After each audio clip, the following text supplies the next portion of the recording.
খৰাং বতৰ খেতিপথাৰত চিৰাল ফাট মূৰে কপালে হাত দিছে বৰপেটাৰ কৃষকে চেঙা কৃষি পথাৰ পৰিদৰ্শন কৃষি বিষয়া দলৰ কৃষকৰ সৈতে মত বিনিময় জিলা কৃষি বিষয়াৰ ৰাজ্যৰ বিভিন্ন প্ৰান্তৰ লগতে বৰপেটা জিলাৰ কৃষকসকলো খৰাং বতৰৰ বাবে ক্ষতিগ্ৰস্ত হ'বলগীয়া হৈছে খৰাং বতৰ তথা বৰষুণৰ অভাৱত কৃষকসকলে সময়মতে কঠীয়া ৰোপণ কৰিবলৈ পৰা নাই কঠীয়াবোৰ প্ৰায় বিনষ্ট হ'বলৈ ধৰিছে ইতিমধ্যে ৰোপণ কৰা কঠীয়াবোৰো পানীৰ অভাৱত বিনষ্ট হোৱাৰ উপক্ৰম হৈছে কৃষি পথাৰত এতিয়া মিলিছে চিৰাল ফাট মূৰে কপালে হাত দিবলগীয়া হৈছে বৰপেটা জিলা কৃষকসকল প্ৰয়োজনীয় জলসিঞ্চন ব্যৱস্থাৰ অভাৱত কৃষি পথাৰত পানী যোগান ধৰিব পৰা নাই কৃষকসকলৰ দুখ দুৰ্দশাৰ বুজ লোৱা আৰু খেতি পথাৰ পৰিদৰ্শন কৰিবলৈ বৃহস্পতিবাৰে বৰপেটা জিলা কৃষি বিষয়া মুনীন্দ্ৰ বসুমতাৰীৰ নেতৃত্বত বৰপেটা মহকুমা কৃষি বিষয়া হৃদয় কোমল দাস কৃষি পৰিদৰ্শক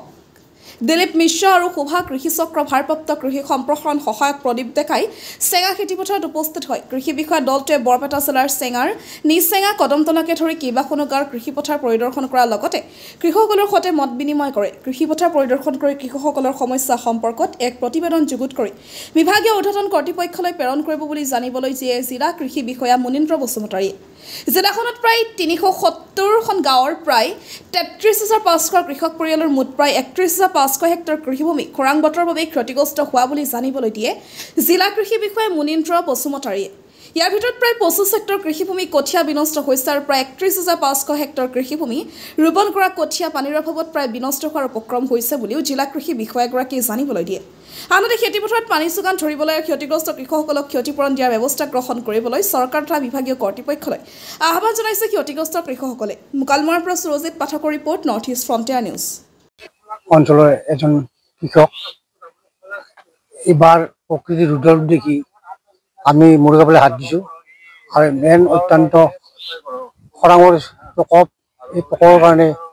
কঠীয়া তুলিবিলাক প্ৰায় বিধ্বস্ত হৈ যাব আছে কঠীয়াবিলাক আৰু যি বৰষুণ আহিব তাৰ অভাৱ নাই সকলো খেতিয়কে পথাৰত হাল মাৰি প্ৰকৃতিৰ বৰষুণৰ কাৰণে আশা কৰি আছে তথাপিও আশা নাই যেন লাগে গতিকে খেতিয়কবিলাকে এইবেলি কি কৰি চলিব সেয়ে ঘৰৰ চিন্তা কৰিছে তেওঁলোকে পৰা বা কৃষি বিভাগৰ পৰা যাতে পানীৰ আমাৰ এই অঞ্চলত ব্যৱস্থা কৰে তাৰ কাৰণে অনুৰোধ থাকিল আৰু যিবিলাক কঠীয়া মৰি গ'ল সেইবিলাকৰ ক্ষতিপূৰণ দিয়াৰ কাৰণে কৃষি বিভাগক অনুৰোধ জনোৱা হ'ল আৰু কিছুমান মানুহে ফিচাৰীৰ মাছবিলাকো অত্যন্ত ৰ'দৰ প্ৰখৰত ফিচাৰীৰ মাছবিলাকো মৰাৰ উপক্ৰম হৈছে গতিকে চাৰিওফালৰ পৰা খেতিয়কক প্ৰকৃতিয়ে বিশেষ ধৰণৰ ক্ষতিপূৰণ কৰিছে খেতিয়কৰ আৰু প্ৰায় মেক্সিমাম ৯০% এই অঞ্চলত খেতিয়ক গতিকে ভৱিষ্যতে যাতে পানীৰ ব্যৱস্থা কৰে কৃষি বিভাগে তাৰ কাৰণে মই বিশেষভাৱে অনুৰোধ জনাওঁ আমি যোৱা সপ্তাহৰ পৰাই আমি যিখিনি আমি পৰিদৰ্শন কৰিব লাগে যিটো খৰাঙৰ দৃশ্য হৈছে ড্ৰট লাইক চিটুৱেশ্যন হৈ আছে গোটেই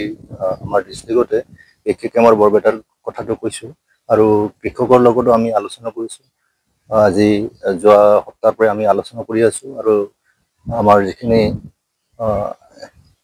ফিল্ড অফিচাৰ আছে এডিঅ'ৰ লগতো আমি মাজে মাজে আমি এইবিলাক কথাটো আলোচনা কৰি আছোঁ আৰু ছাৰ্ভে কৰিব দিছোঁ আমি এতিয়া যিহেতু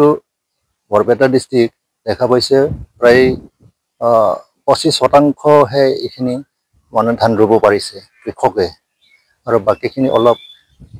বেছিকেই তাৰমানে কিছুমান গাঁৱত এফেক্টটো হৈছে গতিকে সেইখিনি আমি